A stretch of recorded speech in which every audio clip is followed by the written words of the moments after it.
mangyayari. Ngayon inaanyayahan ko si Senator Bato at si Senator Go na mag-preliminary statement din po. Thank you, Madam Chair. What we have right now in front of us are empty chairs. Itong ginawa ng mga opisyalis from the executive branch of government is a total snub to as far as we're concerned. And ito'y tahasang pagbaliwala sa doktrina ng checks and balances ng ating gobyerno. Kung ayaw na mag-attend ng hearing, ibig sabihin, ayaw na nilang magpapacheck sa atin na co-equal branch of government.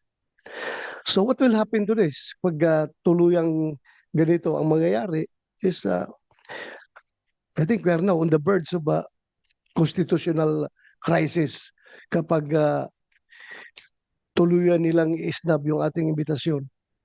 Wala na mangyari. Wala na respetuhan ito sa isang kapwa co-equal branch of government. So, Madam Chair, I would like to move that we issue subpoena to these government officials to require their presence in the next hearing. Kung meron ka pang gaganaping hearing, dapat masubpoena ito sila para magkaalaman. Klaruhin natin ito. Ay. Maraming salamat, Senator Ronald De La Rosa. Actually, dalawa yung subpoena na pinapapirma ko sana kay SP Cheese. Isa para kay Prosecutor Fadulyon at ikalawa para sa head ng ating Air Force, si General Cordera.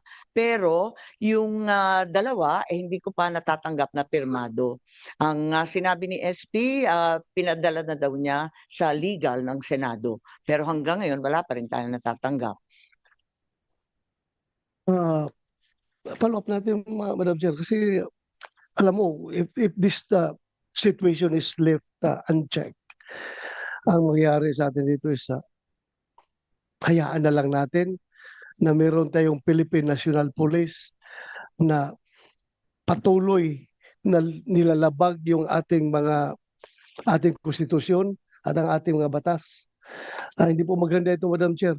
Kaya nag-exist yung Senado, in particular, yung buong Kongreso, para meron tayong checks and balances. Hindi po pwede yung executive branch of government, hahayaan na lang natin na gagawa sila ng mga hakbang na lapag sa ating konstitusyon.